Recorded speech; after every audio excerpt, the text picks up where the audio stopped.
పీకేఎల్లో నవీన్ కుమార్ అంటేనే కన్సిస్టెన్సీకి సింబల్. ఫ్యాన్స్కి నవీన్ ఎక్స్ప్రెస్గా తెలిసిన ఈ రైడర్ సీజన్ వైజ్గా అతని జర్నీ అండ్ పర్ఫార్మెన్స్ చూద్దాం. సీజన్ 6లో దబంగ్ ఢిల్లీ తరపున పీకేఎల్లోకి ఎంట్రీ ఇచ్చాడు. 22 మ్యాచెస్లో 172 రైట్ పాయింట్స్ చేస్తూ టీంని ప్లే ఆఫ్స్కి తీసుకొని వెళ్ళాడు. సీజన్ 7లో మళ్ళీ దబంగ్ ఢిల్లీ రిటైన్ చేసుకుంది. 23 మ్యాచెస్లో 301 రైట్ పాయింట్ చేశాడు. ఈ సీజన్లో మోస్ట్ వాల్యుబుల్ ప్లేయర్ అవార్డు కూడా వచ్చింది. ఫైనల్లో ఓడిపోయిన తర్వాత నవీన్ కన్నీళ్లు పెట్టుకున్న సీజన్ ఇది. సీజన్ 8లో మళ్ళీ దబంగ్ ఢిల్లీ తరపున ఆడుతూ 17 మ్యాచెస్లో 207 రైట్ పాయింట్ చేశాడు.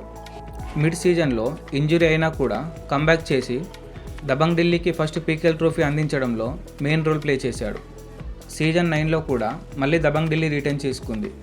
కన్సిస్టెంట్ రైడింగ్ స్కిల్స్ షో చేస్తూ 22 మ్యాచెస్లో 254 రైట్ పాయింట్స్తో టాప్ రైడర్గా టీంని ప్లే ఆఫ్స్కి తీసుకొని వెళ్ళాడు.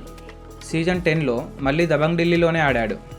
ఇంజురీ వల్ల కేవలం 6 మ్యాచెస్ ఆడినా కూడా 71 రైట్ పాయింట్స్తో ప్రామిసింగ్ పర్ఫార్మెన్స్ చూపించాడు.